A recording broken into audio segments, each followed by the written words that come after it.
The indigenous peoples of the Americas displayed an extraordinary ability to adapt to and thrive in their diverse environments for thousands of years.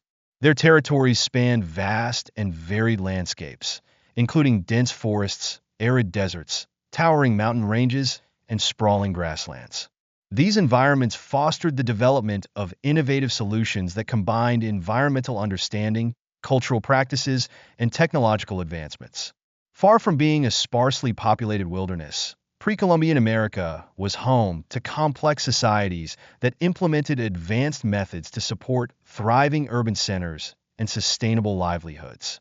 This video examines how indigenous peoples utilize their deep environmental knowledge and sustainable practices to transform their surroundings and ensure their survival and prosperity for generations. Indigenous societies meticulously studied the natural world, observing animal behavior, plant life, and climatic patterns. These insights shaped their agricultural systems, hunting practices, and cultural traditions. For example, the Iroquois Confederacy in the northeastern woodlands observed animal migrations and plant cycles to inform their subsistence strategies, ensuring they could gather, hunt, and fish without depleting resources. In the Amazon basin, communities capitalized on the nutrient cycles and seasonal floods of the Amazon River, developing planting and harvesting techniques that aligned with the river's natural rhythms.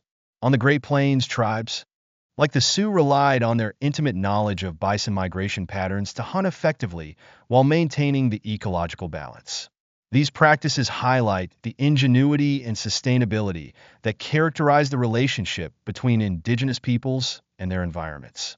Coastal tribes such as the Tlingit of the Pacific Northwest demonstrated remarkable skill in fishing, aligning their practices with the seasonal runs of salmon, a resource central to their diet, economy, and cultural identity.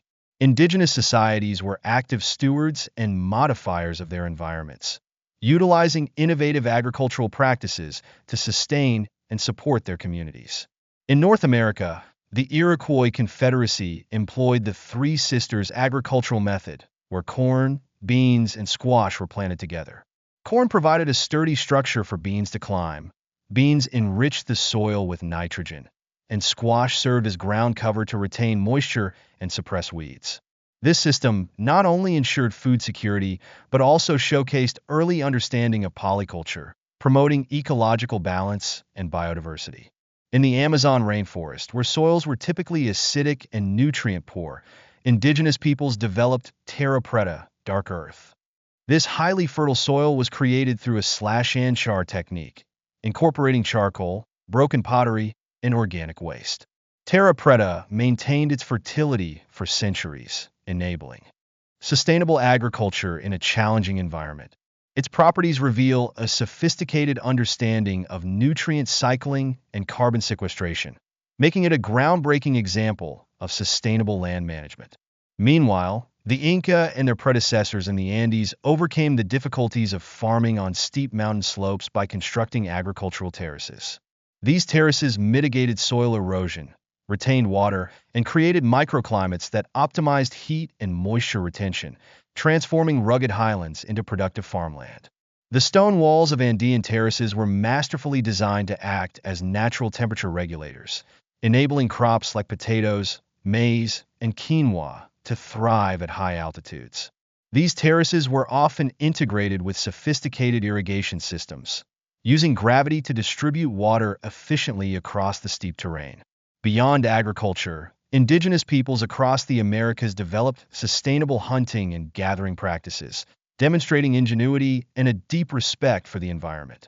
For example, Plains tribes utilized communal hunting methods such as the buffalo jump, in which herds of bison were driven off cliffs.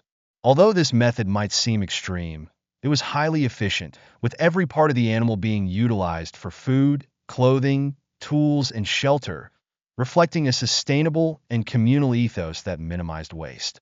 Coastal tribes in the Pacific Northwest, such as the Tlingit and Haida, constructed robust canoes from cedar trees, designed to navigate the region's challenging coastal waters. Inland, lightweight birch bark canoes facilitated travel across extensive river networks, allowing for efficient transportation and trade. Fishing techniques included the use of weirs and nets, strategically positioned to optimize the seasonal harvest of salmon and other fish. In the Arctic, the Dean and other northern tribes engineered snowshoes using carefully chosen wood and sinew. These snowshoes were adapted to various snow conditions, enabling efficient travel across frozen landscapes for hunting and trade. Such innovations not only ensured survival, but also supported the complex social and economic networks that spanned vast distances. The utilization of natural resources by indigenous peoples extended beyond subsistence to the construction of dwellings and monumental structures with cultural, religious, and social significance. In the northeastern woodlands, the Iroquois built longhouses from wood and bark, housing multiple families under one roof. These communal structures fostered strong social bonds and facilitated collective living.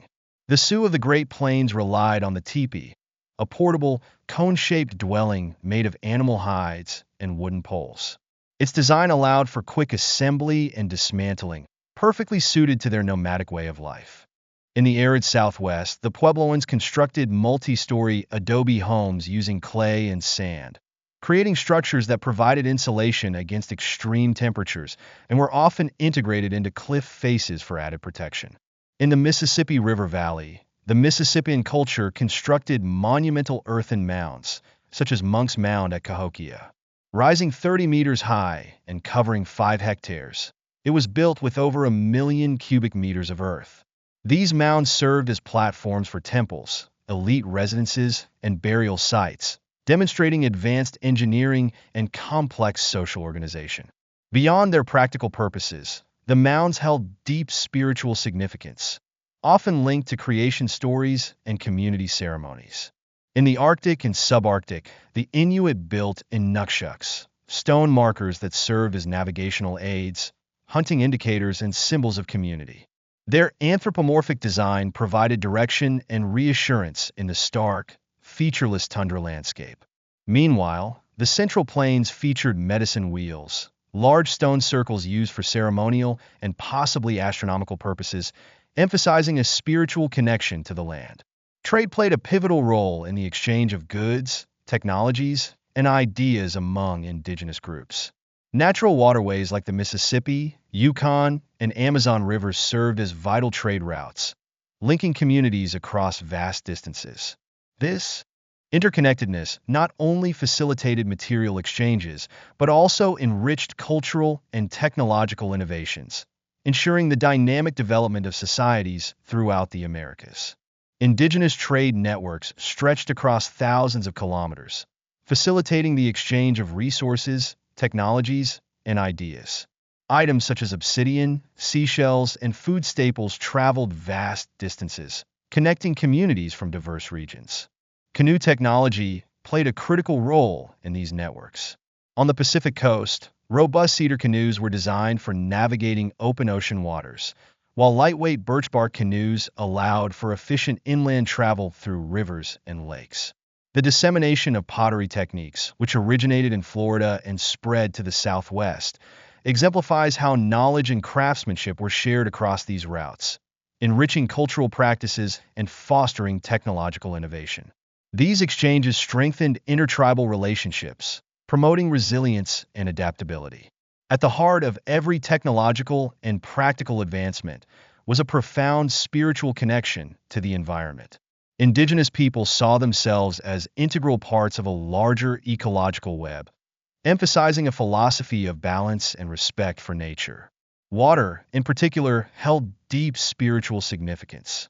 It was revered as the source of life, essential for crops, forests, and all living beings. Indigenous ceremonies and oral traditions often celebrated water in its many forms, from tranquil rivers and lakes to life-sustaining rain and snow. Hunting and gathering practices were imbued with rituals that honored the spirits of animals and plants, reinforcing a sense of gratitude and respect. The Sundance of the Plains tribes, for example, was a deeply spiritual ceremony celebrating the interconnectedness of people, animals, and the land. Such rituals not only strengthened community bonds, but also instilled a collective responsibility to care for the environment. Indigenous creation stories often reflected a worldview where humans, animals, and natural elements coexisted in harmony, emphasizing the need for balance and mutual respect within the natural world. These creation stories were far more than folklore.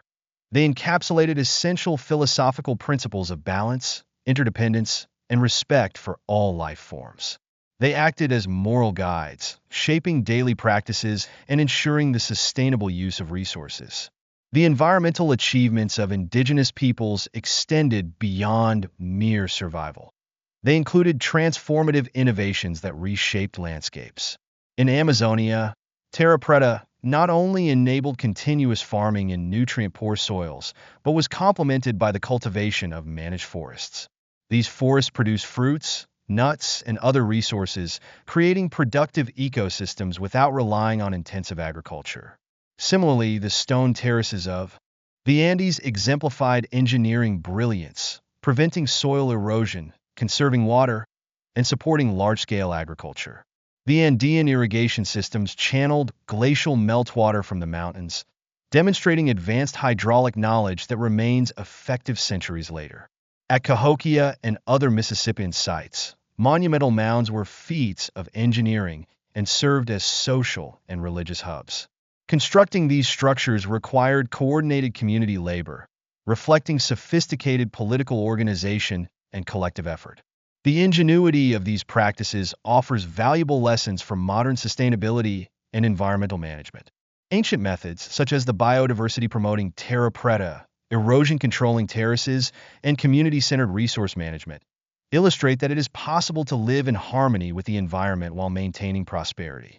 From the terraces of the Andes to the fertile Amazonian soils, the buffalo hunts of the plains to the water management of the Southwest, these innovations highlight a legacy of wisdom and resilience. Revisiting and learning from these practices can provide modern societies with sustainable strategies for the future. The stories and achievements of indigenous peoples remind us of humanity's potential for ingenuity and harmony when we approach the natural world with respect and understanding.